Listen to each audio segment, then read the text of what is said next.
యాకోబు సమాధి కార్యక్రమం అయిపోయింది. అందరు కూడా మరలా ఎక్కడికి వచ్చేసారు? గోషాను అనే ప్రాంతానికి వచ్చేసారు. వచ్చేసిన తర్వాత అన్నలందరికీ ఒక భయం పట్టుకుంది. మాట్లాడుకుంటా ఉన్నారు ఒక దగ్గరికి వచ్చాను, అరే ఇంతకాలం తండ్రి ఉన్నాడు గనక యోసేపు మనల్ని క్షమించాడేమో. అయితే వారందరూ భయపడిపోతూ ఉంటే యోసేపు దగ్గరికి వచ్చారు. యోసేపు, తండ్రి చనిపోయాడు కదా, మమ్మల్ని బాధిస్తావా, మమ్మల్ని చరసల్లో పెడతావంటే యోసేపు ఏమన్నాడో తెలుసా? అరే అన్నలారా, మీరు నాకు కీడు చేశారేమో కానీ దేవుడు దాన్ని మేలుగా, మీరు నాకు అన్యాయం చేశారేమో, మీరు అన్యాయమే చేశారు, మీరు నన్ను బాధ పెట్టారు, మీరు నన్ను హింస పెట్టారు, కానీ నేను మాత్రం మిమ్మల్ని హింస పెట్టాలనుకోవట్లేదు. ఇదేనండి దేవుని యొక్క ప్రేమ. Praise the lord. కొన్నిసార్లు నీ ముందే పక్కనున్న వారిని మెచ్చుకుంటారు, అంత మాత్రాన నువ్వు హర్ట్ అవ్వద్దు. కొన్నిసార్లు ఇంట్లో నీ పక్కనున్న వారిని ఇష్టపడుతూ ఉంటారు, వారితో ఎక్కువ మాట్లాడుతున్నారేమో. ఈ విధంగా ఉన్నప్పుడు నువ్వు ఇగో హర్ట్ అయిపోయి బాధ పెట్టుకోవద్దు. యోసేపు అలాంటి వాడు కాదండి. యోసేపుకున్న మంచి మనసు ఏంటంటే క్షమించే గుణము యోసేపుది, ప్రేమించే మనసు యోసేపుది.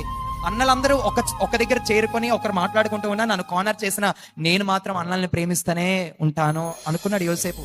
యోసేపు శత్రువును కూడా క్షమించే మనసు, ఆ మనసు నీకు నాకు కావాలి. ఆ మనసు మనకు లేకపోతే మనం కూడా క్షమించబడం. ఎందుకంటే మనము కూడా దేవునికి శత్రువులు లాంటి వారమే. ఎన్నిసార్లు వద్దురానైనా అన్నా కూడా ఎన్నిసార్లు తప్పులు చేయలేదు మనం, ఎన్నిసార్లు దేవునికి విరోధమైన కార్యాలు చేసాం, ఎన్నిసార్లు దేవుని గాయాలు రేపాం. దేవుడే గాని కోపిస్తే ఈ రోజు మనం ఇలా ఉండగలమా? ఈ రోజు మనం అనుభవిస్తున్న సమస్తం దేవుడి పెట్టిన భిక్ష. నీ పల్స్ తగ్గిపోయి హాస్పిటల్లో నువ్వు జాయిన్ అవుతే రోజుకి కొన్ని thousands of rupees for oxygen అడుగుతారు.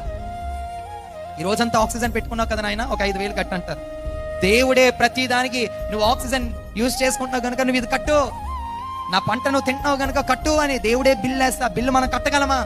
ఉచితంగా దేవుడు మనకు అన్ని ఇస్తున్నాడు కనుక ప్రతి ఒక్కరిని ప్రేమించేవారుగా మనం ఉండాలి. నీ శత్రువును కూడా ప్రేమించే విధంగా మనం ఉంటే అప్పుడే మనం గెలిచిన వారిగా ఉంటాం. ప్రైజ్ ది లార్డ్, హల్లెలూయా. ప్రతి ఒక్కరితో ఆ సమాధాన గుణం మనకు ఉండాలి. ఎప్పుడో బాప్తిజం పొందానండి, అయినా నా బ్రతుకు అలాగే ఉందండి. నో, నీ బ్రతుకు మార్పు చెందాలి యోసేపు లాగా.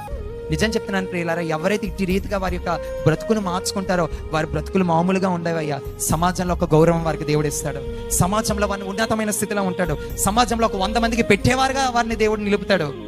యోసేపుని ఇట్టి రీతిగా దేవుడు హెచ్చించాడో నిన్ను కూడా దేవుడు హెచ్చించడానికి ఇష్టపడుతున్నాడు.